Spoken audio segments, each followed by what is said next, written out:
Espero que todos ya hayan pasado lo del arrepentimiento, ¿verdad? ¿Ustedes se han arrepentido como el Señor quiere? No de haber hecho algunos males, ni cambiar su corazón, estar dispuestos a hacer lo que Dios les dice, confiando en que Jesucristo pagó sus culpas. Ahora ustedes pueden desarrollarse como hijos de Dios. Para ello, hacen el compromiso con el Señor en el bautismo de ser transformados por Él y llegan a ser parte de la iglesia.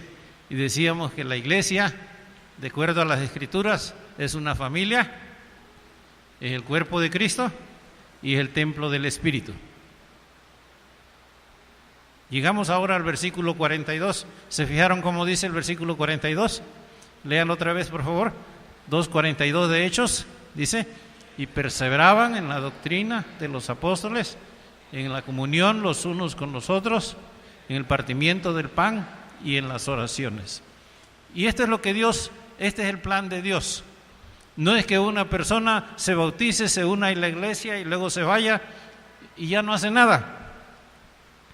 El plan de Dios es que aquellos que se arrepienten y creen en Jesucristo, se bauticen, se comprometan con el Señor, el Espíritu Santo viene a ellos, los injerta en la iglesia y se desarrollen como hijos de Dios. Y he estado pensando muchas veces, ¿qué necesita un niño al nacer en este mundo? ¿Qué necesita para crecer?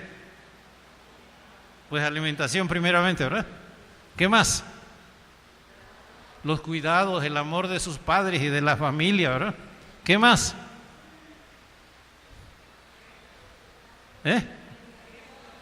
El ejemplo y la compañía de sus padres. Se ha demostrado que los niños, cuando no tienen la compañía de sus padres, su crecimiento se estanca. Muchos que son por enfermedad, son separados de sus padres siendo chicos, les da mucho trabajo trascender esa situación, porque necesitan el cariño y necesitan aprender a comunicarse con sus padres. Es curioso cómo Dios hace, ¿verdad?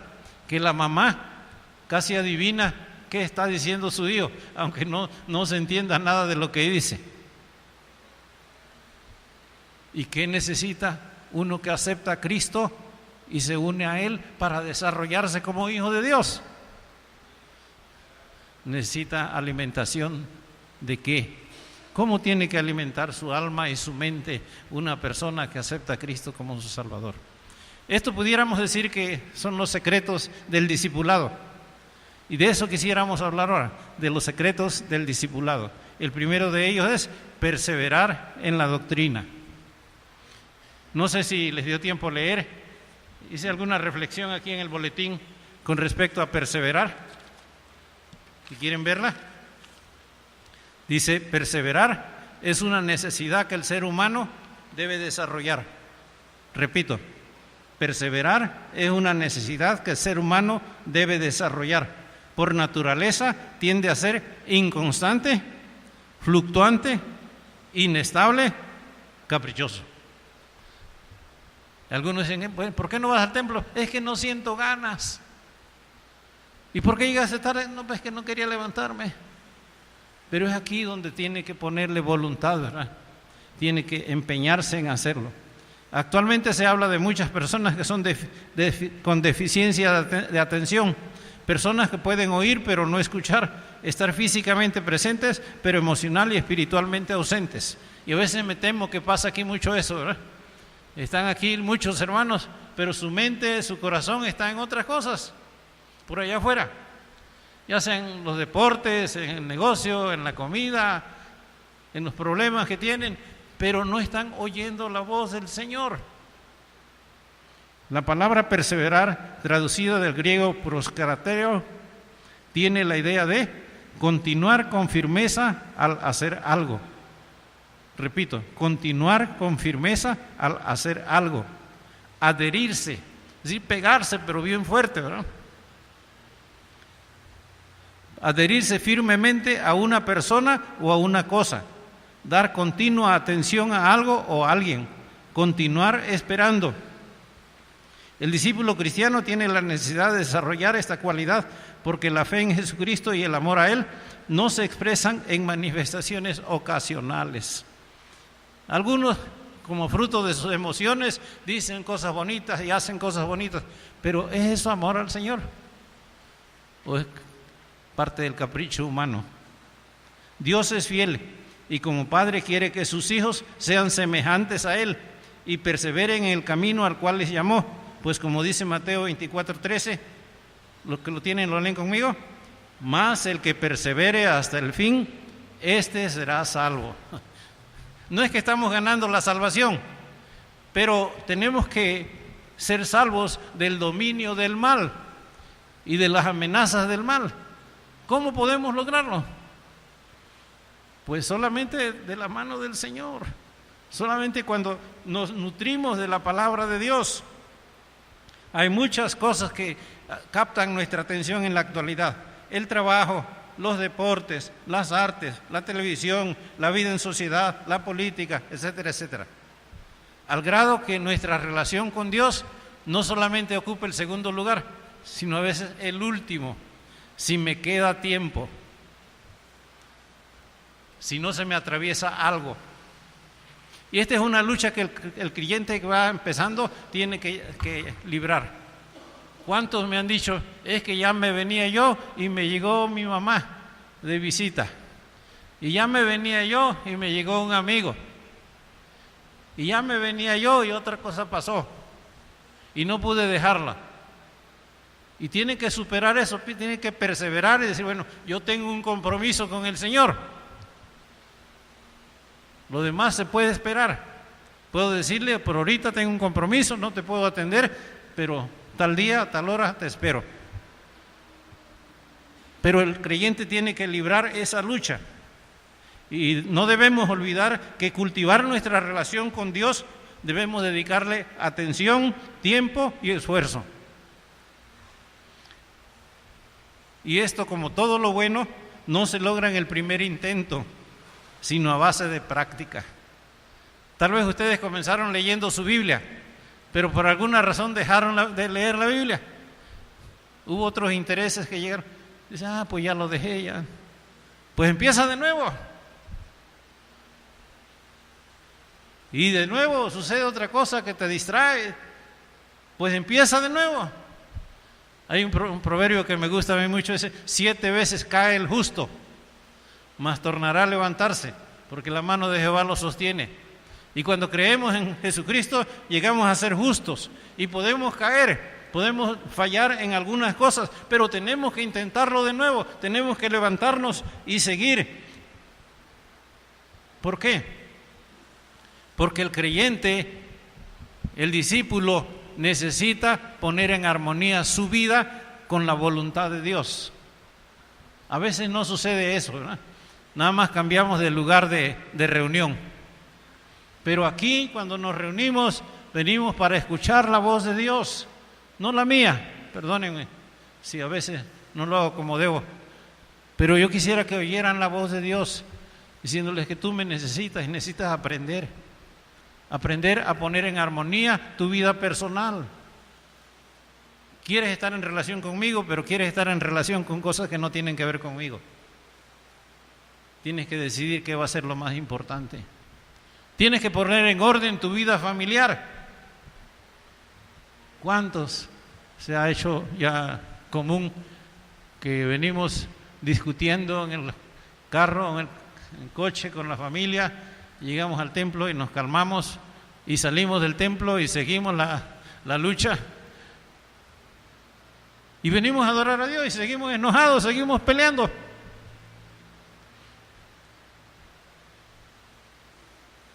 En la vida personal hay vicios, hay manifestaciones del pecado que tenemos que combatirlas, y eso solamente iluminados por la palabra de Dios.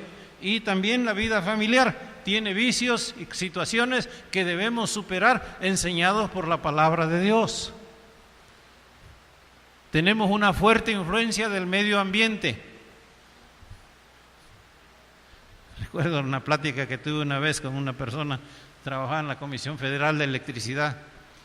Le decía, es que usted debe aprender a darle un lugar importante a Dios.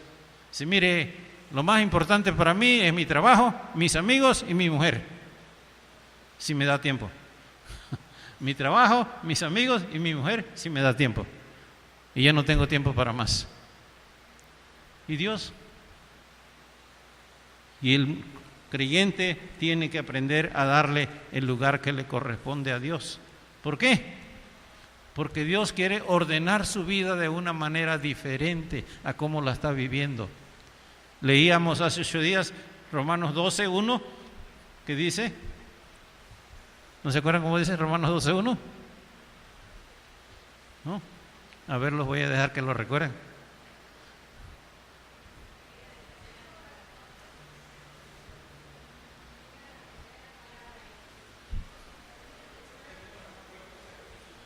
Que presentemos nuestros cuerpos en sacrificio vivo, santo, agradable a Dios. Pero el versículo 2, como dice, no os conforméis a este siglo, sino transformaos por la renovación de vuestra mente, para que comprobéis cuál sea la buena voluntad de Dios, agradable y perfecta. Entonces Dios quiere transformar nuestra manera de pensar. ¿Y cómo se va a transformar nuestra manera de pensar? Quisiéramos que, como el relato de Isaías 6, que dice que se sintió tan pecador delante de Dios y vino un ángel con un carbón encendido y lo puso en sus labios y fue purificado. No sé si les gustaría a ustedes que pasara esto. No, bueno, otra cosa, ¿cómo lo hace Dios? Dios nos da su palabra, Dios nos da la enseñanza de la palabra, pero para que eso dé efecto tenemos que perseverar en el estudio de la palabra. Si no perseveramos, no vamos a aprender lo que debemos saber, cómo vivir como hijos de Dios. A veces les digo que la sociedad nos enseña cómo ganarnos la vida y Dios nos enseña cómo vivir la vida, porque algunas personas ganan bastante para vivir, pero no disfrutan de su vida. Dios quiere enseñarnos cómo vivir para disfrutar lo poco o lo mucho que tengamos. Porque una persona puede vivir feliz aunque tenga poquito, y puede vivir como una persona infeliz aún teniendo muchas riquezas. Dios quiere cambiar nuestra mentalidad y nosotros hemos de colaborar. Dice aquí, perseveraron, insistieron, no se quita luego.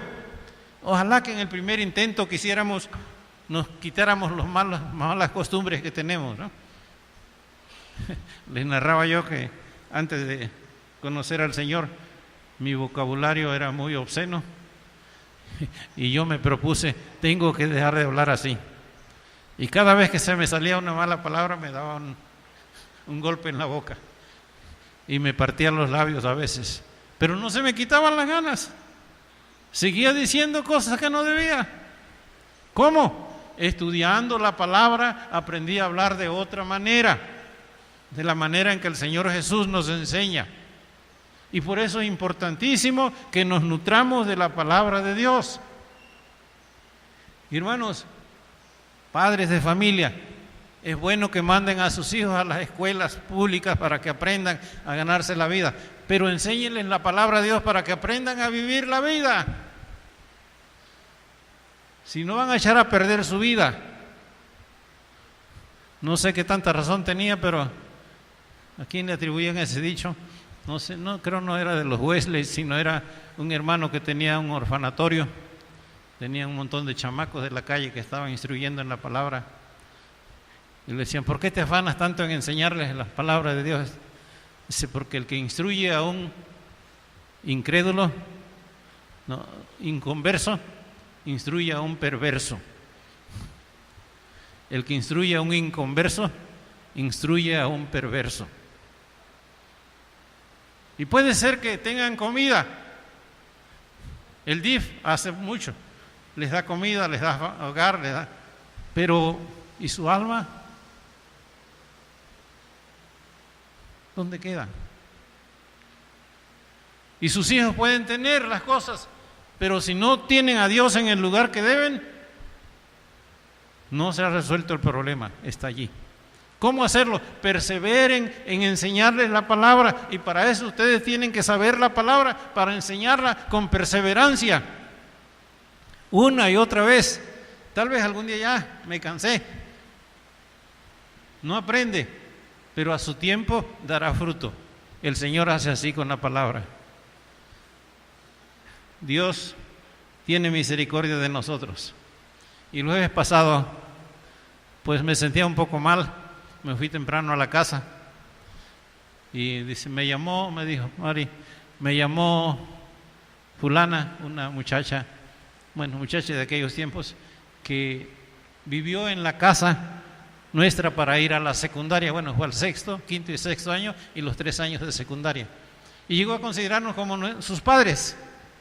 Y me quiere mucho y ella se interesa, que va a venir a Acapulco y quiere visitarle para ver cómo está. Bueno, pues la esperaremos. Por fin ya como a las 4 de la tarde llegaron, pero ella, su hija, su yerno, sus hijos, y comenzamos a platicar. Hubo, en el tiempo en que ella estuvo en la casa, otro muchacho, su nombre es Tiburcio, que después de que salió de la casa, se fue a Chilpancingo a estudiar la prepa, comenzó a tomar.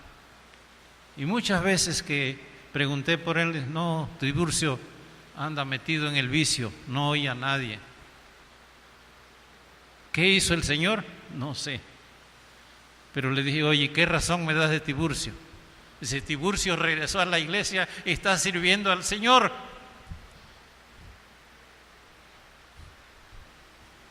Perseveren, hermanos, por favor. Aprendan la palabra, compártanla con la familia, con los nuevos, no se enfaden. Un día va a dar resultado. Confíen en el Señor. ¿Por qué? El versículo que estamos comentando, Hechos 2:42, dice que perseveraban en la doctrina. ¿Y qué más? En la comunión unos con otros. ¿Y qué cosa quiere decir eso? Bueno, cuando nos juntamos aquí, sí, nos damos la mano y nos sonreímos, pero hay comunión entre nosotros. El ser humano por naturaleza es egoísta. Quiere que los demás piensen como él. Quiere que las cosas se hagan como a él le gustan. Quiere que los demás sean como él piensa que debe de ser. Y el cristiano, el discípulo de Cristo, tiene que aprender a convivir con sus hermanos en buenas relaciones. Al principio de la era cristiana, un escritor no cristiano escribió un artículo que encontraron por allí, se llamaba Mirad cómo se aman los cristianos. Mirad cómo se aman los cristianos. Y este debiera ser el ideal nuestro, que la gente que nos vea que nos amamos en realidad. ¿Qué quiere decir eso? Pues de acuerdo a la Escritura, amar es interesarse en los demás, es hacerles bien, es ayudarles, es animarles, es sobrellevar a los demás. Si no, vean ustedes así de pasadita, 1 Corintios 13, 4 al 6, por favor.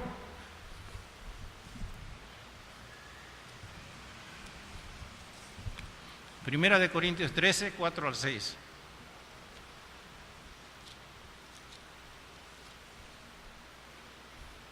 ¿Lo tienen? 4 al 6 de Primera de Corintios 13. Lean conmigo, dice, el amor es sufrido, es benigno, el amor no tiene envidia, el amor no es jactancioso, no se envanece, no hace nada indebido, no busca lo suyo, no se irrita, no guarda rencor, no se goza de la injusticia, mas se goza de la verdad, todo lo sufre, todo lo cree, todo lo espera, todo lo soporta. En forma general describe cómo debe ser ese amor. En otra carta, en Romanos 12, un poquito atrás, Romanos 12, del 10 al 21, el apóstol Pablo nos da una idea un poco más práctica. Dice, amados los unos a los otros con amor fraternal, En cuanto a honra, prefiriendo los unos a los otros. En lo que requiere diligencia, no perezosos, fervientes en espíritu, sirviendo al Señor. Gozosos en la esperanza, sufridos en la tribulación, constantes en la oración, compartiendo para las necesidades de los santos, practicando la hospitalidad. Bendecid a los que os persiguen, bendecid y no maldigáis. Gozaos con los que se gozan, llorad con los que lloran. Unánimes entre vosotros, no altivos, sino asociándoos con los humildes. No seáis sabios en vuestra propia opinión. No paguéis a nadie mal por mal. Procurad lo bueno delante de todos los hombres. Si es posible, en cuanto dependa de vosotros, estad en paz con todos los hombres. No os venguéis vosotros mismos, amados míos, sino dejad lugar a la ira de Dios, porque escrito está: mía es la venganza, yo pagaré, dice el Señor. Así que si tu enemigo tuviera hambre, dale de comer; si tuviere sed, dale de beber, pues haciendo esto, ascuas de fuego amontonarás sobre su cabeza. No seas vencido de lo malo, sino vence con el bien el mal. Este es el amor fraternal, hermano. Y dice que perseveraban. ¿Por qué perseverar en esto? Porque no se aprende de la noche a la mañana a amar así, hermano. Algunos hermanos no reaccionan como nosotros quisiéramos y se desanima uno. Dice, no vale la pena. Ya le he explicado, ya le he dicho, y sigue terco con sus cosas. Pero tú sigues amando. Tú eres la luz y la luz debe seguir alumbrando, ¿no? Si se apaga la luz, llega la oscuridad. Y tú eres la luz del Señor, y el Señor quiere usar tu vida para alumbrar a aquellos que andan en tinieblas. Quieres que ames a aquellos que a veces no merecen ser amados, pero que como Dios nos amó a nosotros, aunque no lo merezcamos, nosotros tenemos que aprender a amarles a ellos en nombre de Dios. Y para esto hay que perseverar. Dios ha hecho todo lo necesario para ello. Hasta nos envió a su Espíritu Santo para que nos enseñe a amar, para que podamos vivir en gozo, en paz, con paciencia, con fe, con mansedumbre, con bondad, con todo, ¿no? Y debemos ver si estamos creciendo de esa manera. Porque si nos hacemos un examen delante de Dios, pues no sé si saldríamos reprobados o aprobados. Si nuestra vida está llena de pleitos, de disgustos, de rencores, de malos humores, o si nuestra vida está llena de tranquilidad, de gozo, de paz, de amor con los que nos rodean. Aunque nos sacrifiquemos nosotros, el Señor por amor se sacrificó por nosotros y nosotros tenemos que seguir su ejemplo, sacrificarnos por Él también. Bueno, este es el segundo secreto del discipulado. Primero, perseverar en la palabra, aprender de la palabra. Segundo, practicar la palabra, ¿verdad? Manteniendo la buena relación con los demás. ¿Cuál es el tercer secreto? Dice allí en la Escritura: y perseveraban en el partimiento del pan. Esta es una expresión que ha sido interpretada como la participación de los discípulos en la cena del Señor, para recordar su sacrificio, para pagar sus culpas y ser aceptados por Dios. Es decir, no es una prueba de que somos mejores que otros, sino una manera de recordar que no tenemos méritos, que solamente porque Jesucristo murió en nuestro lugar en la cruz, somos aceptados por el Padre como hijos.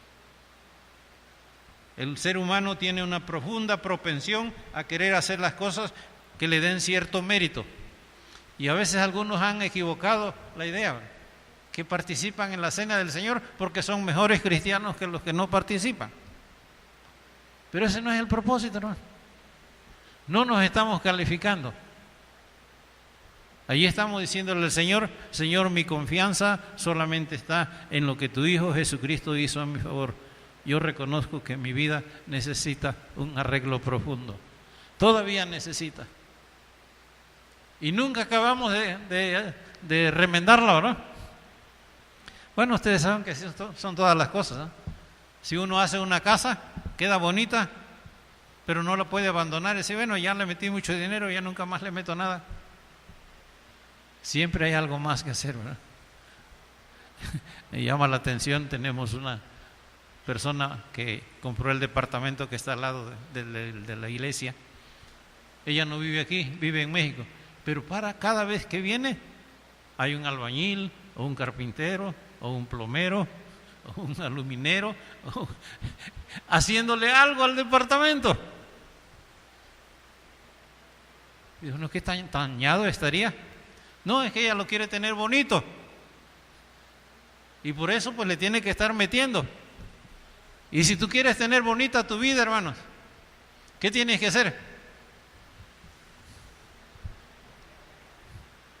Pues componerla antes de que se descomponga más, ¿no? Buscar quién te puede componer. ¿Quién es el único que puede componer tu vida? Pues el Señor. Y tienes que venir para decirle, Señor, te necesito urgentemente. Yo les he dicho, a veces nos estorba un poquito la frase esa cuando celebramos la Santa Cena, que dice que no debemos hacerlo indignamente para no ser culpables de la muerte del Señor.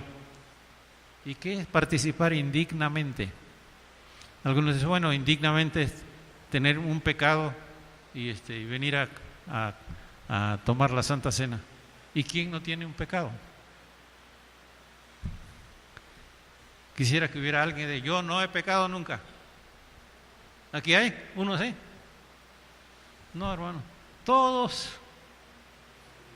Pero Dios no nos llama porque no hayamos pecado. Nos llama porque dice, si no te acercas a mí, peor vas a estar. Ven a mí.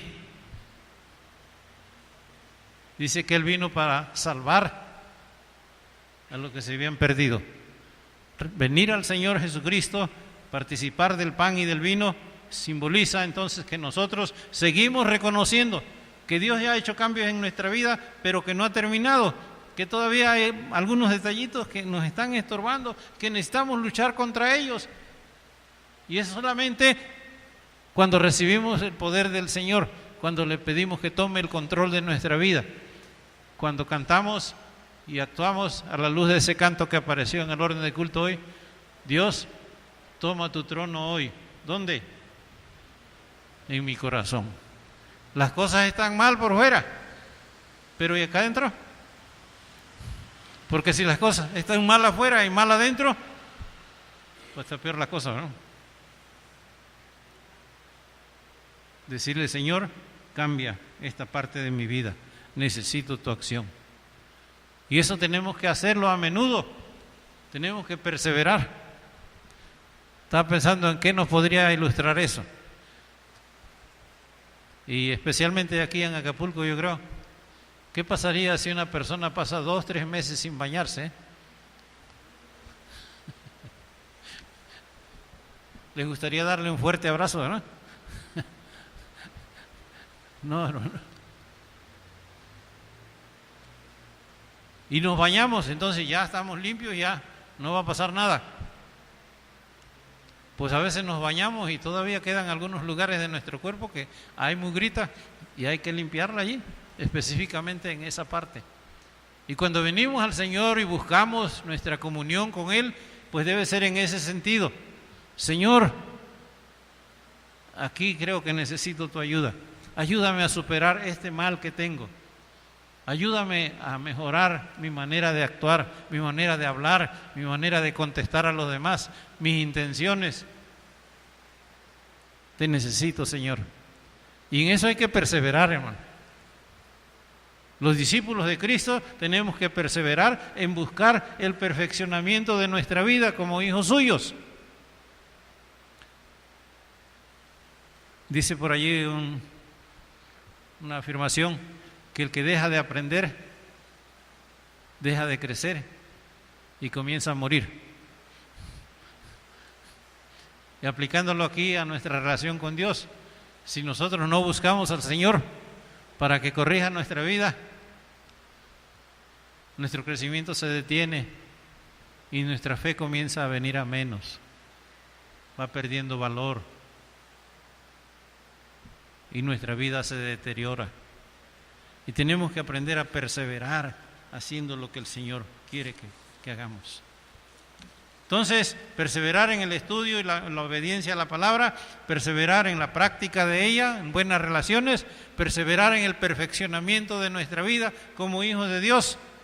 Y la otra, perseverar en las oraciones. Y es cierto, cuando comenzamos, pero ¿qué digo en la oración? ¿Qué dice un niño cuando comienza a hablar? Pues solamente sus padres le entienden, creo. Yo me acuerdo cuando uno de mis hijos estaba chico, pues no sé por qué, no me decía papá, me decía pipi. Y lo oyó una vecina que tenía, estaba ahí en la casa, el niño me decía, pipi, pipi. Dice, oye, tu hijo quiere ir al baño. Yo, no, me está hablando a mí. El pipi. La oración es aprender a hablar con Dios. A veces decimos cosas que solamente Dios, en su gran sabiduría y buena voluntad, acepta y nos entiende. Pero nosotros tenemos que practicar. Hay algunos ejemplos en la Escritura. Los salmos a veces son oraciones, yo creo, que se cantaban, como esta oración que cantábamos hace rato: Dios, toma tu trono hoy en mi corazón. Esa es una oración, ¿verdad? Una petición que le estamos haciendo a Dios. Un canto para reconocer la grandeza de Dios. Salmo 8. ¿Ustedes lo han leído? ¿El Salmo 8?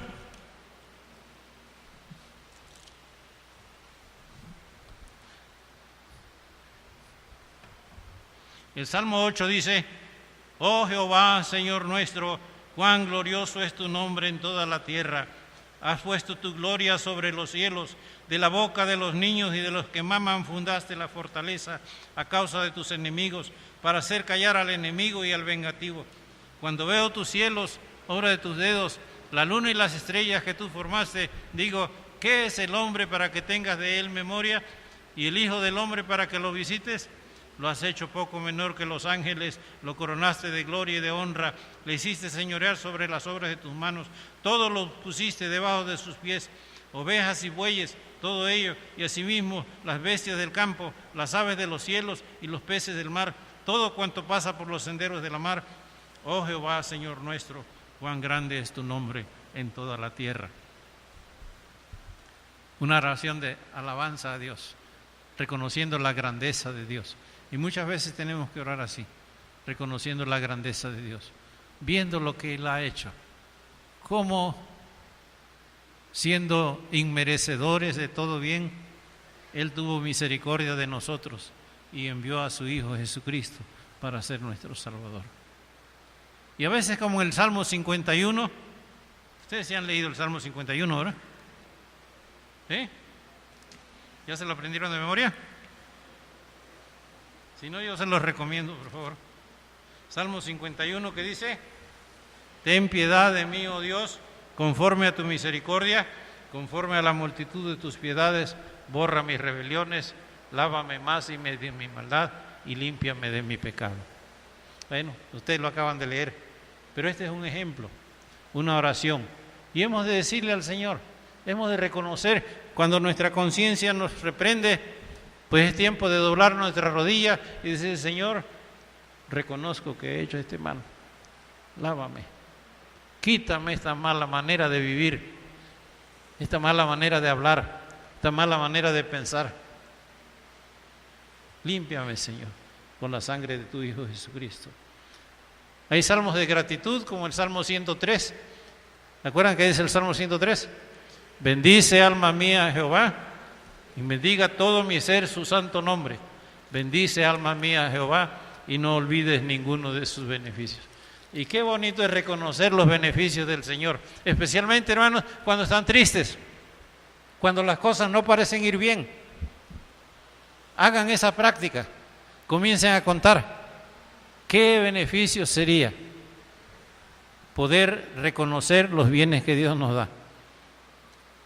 Hay una ilustración que he narrado algunas veces, dice que un señor estaba pues un poco amargado, disgustado, porque él se quería comprar un nuevo par de zapatos y fue a buscarlos, pero lo que llevaba no le alcanzó. Entonces salió de la zapatería renegando cómo era posible que Dios no le diera para comprar un nuevo par de zapatos. Y caminando por la calle dio la vuelta a la esquina y encontró a un señor en silla de ruedas sonriendo. Y de repente lo vio y vio que no tenía piernas. Y en ese momento él pensó, ¿cómo? Este hombre sin piernas está sonriendo y yo por un par de zapatos nuevos voy berreando aquí. Reconocer con gratitud lo que Dios nos da, hermanos. ¿Qué nos da? Tenemos la vida, tenemos fuerzas, tenemos capacidades, tenemos familia, tenemos una casita donde vivir, tenemos alimentos, tenemos. Demos gracias al Señor por ello. O si quieren ustedes fortalecer su confianza en el Señor, no es una oración mágica, pero sí ya se aprendieron el Salmo 23 de menos, ¿verdad? ¿Cómo dice? A ver, ¿lo pueden decir? Juntos, por favor. Jehová es mi pastor y nada me faltará. Junto a aguas de reposo me pastoreará. Confortará mi alma, me guiará por sendas de justicia, por amor de su nombre. Aunque ande en valle de sombra de muerte, no temeré mal alguno, porque tú estarás conmigo. Tu vara y tu cayado me infundirán aliento. Aderezas mesa delante de mí, en presencia de mis angustiadores. Unges mi cabeza con aceite, mi copa está rebosando. Ciertamente, el bien y la misericordia me seguirán todos los días de mi vida, y en la casa de Jehová moraré por largos días. Qué bueno, hermanos, felicidades para los que lo pudieron decir todo. Pero esto nos da confianza. El Señor es nuestro pastor. ¿Qué hace el pastor? No solamente trasquila las ovejas, ¿no? También las trasquila, pero ¿qué más hace? Las guía. ¿Las guía dónde? Donde puedan obtener lo necesario, ¿verdad? Donde hay agua, donde hay pasto, donde hay sombra para que puedan descansar, los libra de los ataques de los animales feroces. ¿Dios hace eso con nosotros? Él es nuestro pastor. Y debemos dar gracias a Dios por ello. El pueblo de Dios, los judíos, tenían muchas oraciones que decían, algunas en las fiestas especiales, como en la celebración de la Pascua, pero otras que eran más comunes. Algunos se las aprendían de memoria y tiene cierto valor, pero a veces ese es un peligro, repetir de memoria algo, porque lo hace uno sin pensar. Cuando el Señor Jesucristo vino y nos enseñó sobre la oración, nos dejó algunas indicaciones que yo quiero que tengan en cuenta ahora. Mateo 6, versículos 5 al 7, dice, cuando ores, no seas como los hipócritas, porque ellos aman el orar en pie en las sinagogas y en las esquinas de las calles para ser visto de los hombres. De cierto os digo que ya tienen su recompensa.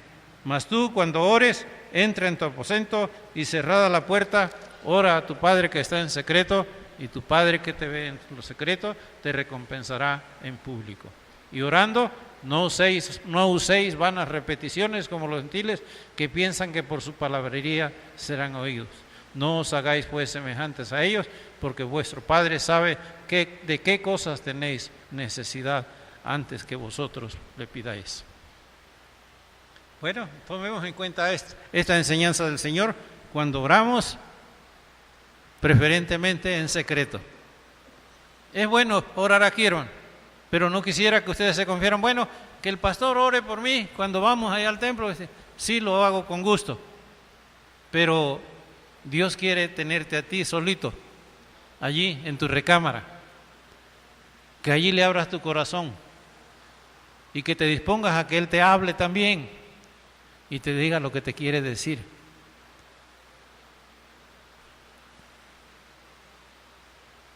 Y creo que vale la pena pensar en dedicar un tiempo a orar a solas.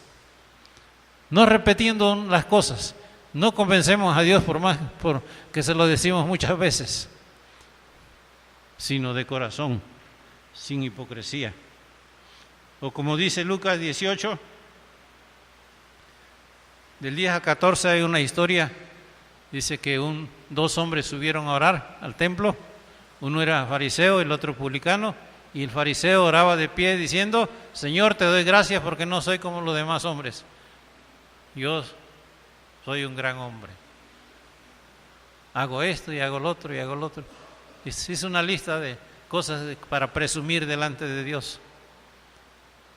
Pero el otro dice que estaba hasta atrás y se golpeaba el pecho y decía: Señor, no soy digno que te fijes en mí, pecador. Y este oró con humildad. No vino para presumir, vino para pedir perdón o para pedir aceptación por el Padre.